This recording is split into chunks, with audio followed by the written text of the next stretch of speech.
Hello friends, आज मैं आपको एक ऐसी रेमेडी के बारे में बताऊंगा जो आपकी कमर की हर तरह की समस्या को ठीक कर देगी। क्या आपकी कमर में दर्द रहता है? क्या आपका दर्द कूल्हे से पंजे तक बहुत तेज़ गति से जाता है?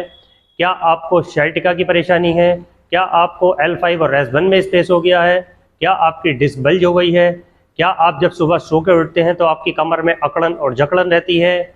क्या आपका 2 कदम चलना भी मुश्किल हो जाता है? क्या आपके पैरों में सुन्नी और नमनेस रहने लगी है? क्या आपके दोनों पैर बेजान रहते हैं? अगर ऐसा आपके साथ हो रहा है तो ये वीडियो आप लास्ट तक देखिएगा। मैं डॉक्टर मनोज, मेरे चैनल में आपका स्वागत है। आज हम बात करने जा रहे हैं कमर से दबी नस के बारे में। और ये जो रेमेडी है ये कमर की किसी भी तरह की दबी हुई नसों को खोलने में कारगर है। ये वो रेमेडी है जो आपको अपने घर के किचन में ही अवेलेबल मिल जाएगी, क्योंकि कमर में दर्द होना, कमर से नस का दब जाना, ये एक कॉमन समस्याएं सामने आ रही हैं। हर घर में हर दूसरे व्यक्ति को कमर दर्द की शिकायत रहने लगी है। जब भी व्यक्ति कमर के दर्द से परेशान होता है वो मेडिसिन की तरफ जाता है, मेडिसिन खाता है, लेकिन आराम तो मिलता है, लेकिन उसकी बीमारी ठीक नहीं हो पाती, क्योंकि वो उसको टेम्परेरी रिलीफ देती है। परमानेंट रिलीफ के लिए आपको आयुर्वेदिक और एक्सरसाइज की तरफ जाना होगा, या आप देसी जड़ी बूटियों का इस्तेमाल करें, तभी आप इस बीमारी को ठीक कर सकते हैं। ऐसी ही मैं कुछ आपको देसी नुस्खे बताने जा रहा हूँ, जो देसी रेमेडी है जिसको आप अपने घर पे ही तैयार कर सकते हैं। इस रेमेडी को तैयार करने के लिए आपको सबसे पहले सौंफ का इस्तेमाल करना है।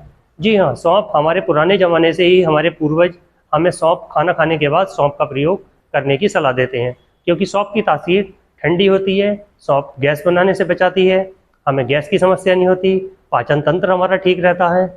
और दूसरी चीज़ है मेथी दाना। मेथी दाना भी हमारे शरीर को मजबूत करता है, हमारी इम्यूनिटी बूस्ट करता है और हमारे जोड़ों को मजबूती देता है। ये वो मेथी दाना जो आप घर में इस्तेमाल करते हैं। तीसरी चीज़ है डेली वाली मिश्री, यानी कि धागे वाली मिश्री। धागे वाली मिश्री की तासीर ठंडी होती है, आप सर्दी में भी इस्तेमाल कर सकते हैं, आप गर्मी में भी इस्तेमाल कर सकते हैं। हमें इन तीनों का मिश्रण बनाना है।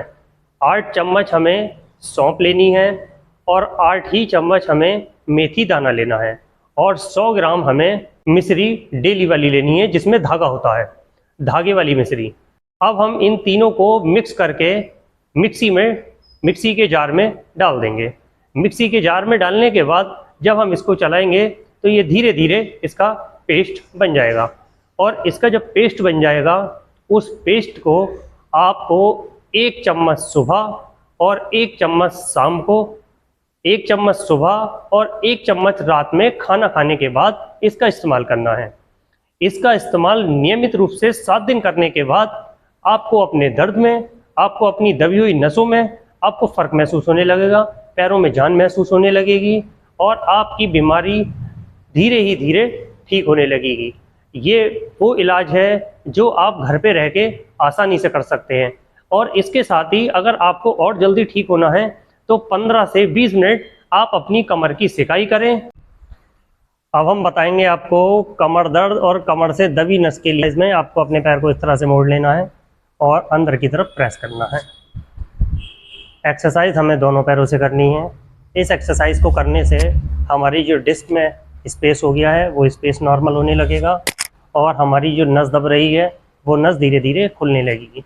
साथ ही हमारे हिप का जो मूवमेंट कम हो रहा है, जो हमारे हिप में पेन रहता है, वो पेन भी धीरे धीरे कम होने लगेगा और हमारे हिप का मूवमेंट बढ़ जाएगा। ये वो एक्सरसाइज है जो आप आराम से कर सकते हैं और आपको करने में कोई भी परेशानी नहीं होगी। अगर आपके घुटनों में दर्द रहता है तब आप इस एक्सरसाइज को इस तरह से कर सकते हैं, जिससे आपके घुटने पे प्रेशर नहीं आएगा। ये एक्सरसाइज भी आपको दोनों पैरों से करनी है। इससे आपके घुटने में जो दर्द रहता है उस दर्द से आपको काफ़ी रिलीफ मिलेगा और आपका दर्द धीरे धीरे ठीक होने लगेगा। ये वो एक्सरसाइज है जो आपकी कमर की दबी नसों को खोलने के लिए बहुत ज़्यादा कारगर एक्सरसाइज है। और अपने आप को झुकने से और वजन उठाने से बचें। अगर ऐसा आप कर लेते हैं तो आपको 7 दिनों में ही ऐसे रिजल्ट मिलेंगे जो आपको कभी मेडिसिन से नहीं मिले होंगे। तो दोस्तों, यहाँ तक मेरी वीडियो अच्छी लगे तो लाइक करें, चैनल पे नए हैं तो सब्सक्राइब करें। ऐसे ही हेल्थ से रिलेटेड कंटेंट मैं इसी चैनल पे लाता रहता हूँ। नमस्कार साथियों, जय हिंद, जय भारत।